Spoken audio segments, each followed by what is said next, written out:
노마드 친구 여러분 안녕하십니까? 오늘도 역시 정관용 변호사님 옆에 나와 계시고요.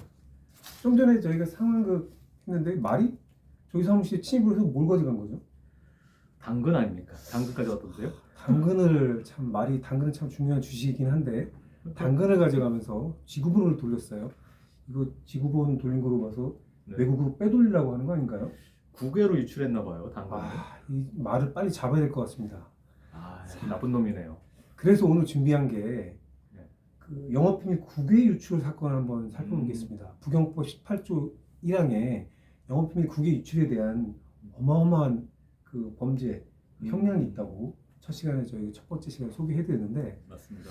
오늘 사건은 그 관련해서 한번 살펴볼 건데요. 네, 지난 시간에 저희가 퀴즈 하나 드린다고 했죠. 그렇게 말씀하셨죠. 네.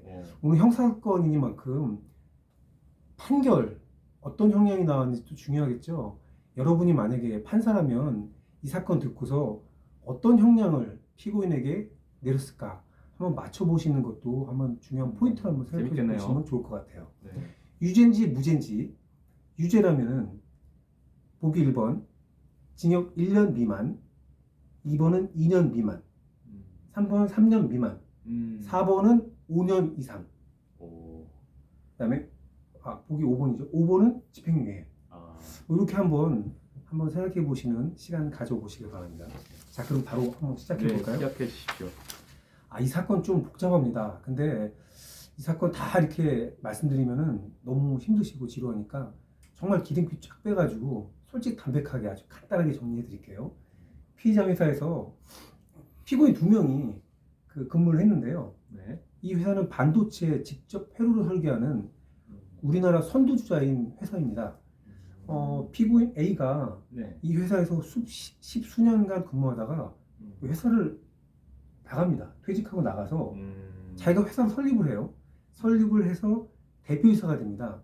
대표이사가 돼서 기존에 남아있는 이 사건의 다른 피고인 B한테 꼬드깁니다. 야, 너 저기 그 회사 그 영업비밀 그 비밀 기술 좀 가져나와. 가져나와라. 네, 그러니까 이제 이 피고인 B가 네.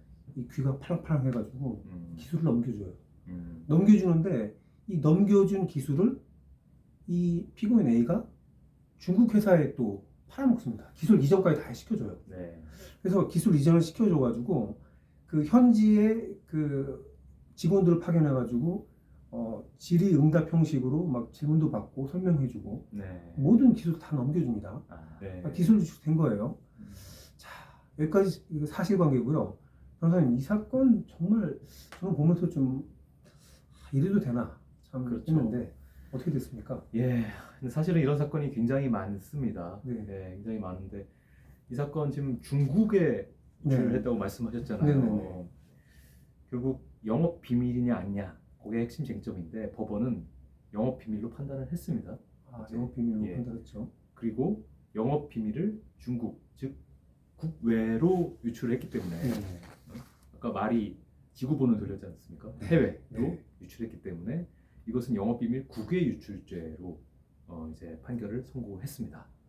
네. 자, 판결을 선고했는데 여러분 아까 퀴즈 내드렸는데 어떤 형을 여러분들이면 선고했을 것 같냐라고 좀 한번 생각해 보시라고 했었죠. 법원에서는 어떤 선고를 내렸습니까? 법원에서 이 피고인 둘이잖아요. 네네. 여러분들 네. 생각해 보셨죠? 피고인들 둘에 대해서 각 징역 2년을 선고했습니다.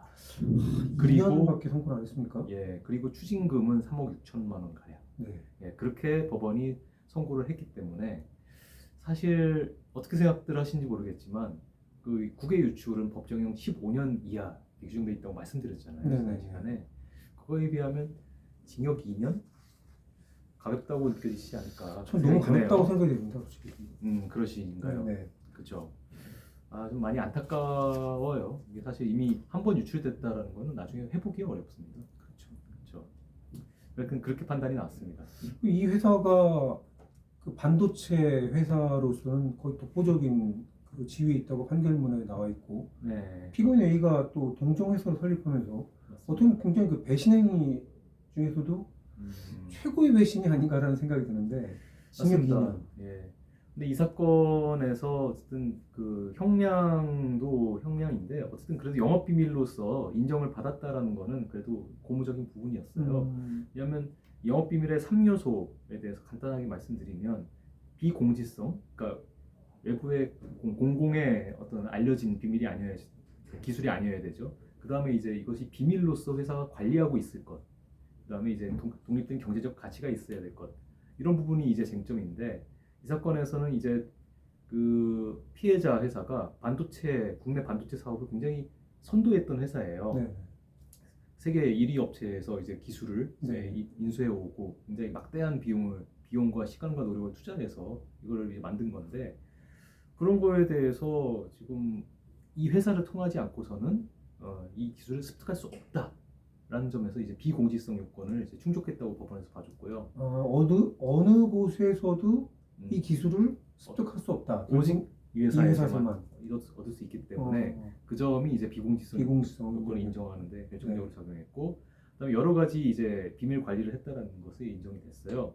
가령 이제 영업 비밀 보호 서약서도 진구하고 보안 교육, 그다음에 출입 통제, 그다음에 접근 권한을 이제 차등화한다든지 임직원에 따라서, 네. 그다음에 뭐 기술 매뉴얼을 이제 만든다든지 해가지고 비밀로서 관리를 했다.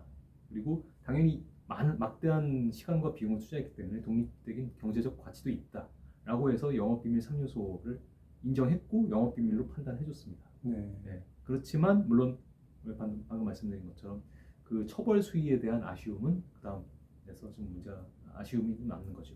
네. 이 사건 좀 보다 보니까 재판부에서 또 이렇게 밝혔어요. 네. 양형 그 사유로서 그 반성하지 않고 책임을 전가하는 모습을 보인다 이런 내용도 있는데 네. 보통 형사 사건에서 일반적으로 반성하는 모습을 반성하지 않는다 하더라도 그런 모습을 보이지 않나요? 이 영업비밀 사건은 좀 다릅니다. 그렇습니까? 일반적인 형사 사건, 뭐 다른 강력 범죄라든지 뭐 재산 범죄 중에 뭐 절도라든지 뭐 폭행이라든지 그런 사건은 대부분 명확해요, 사실관계가. 그래가지고 대체로 인정해야지만 이제 형량을 낮출 수가 있으니까.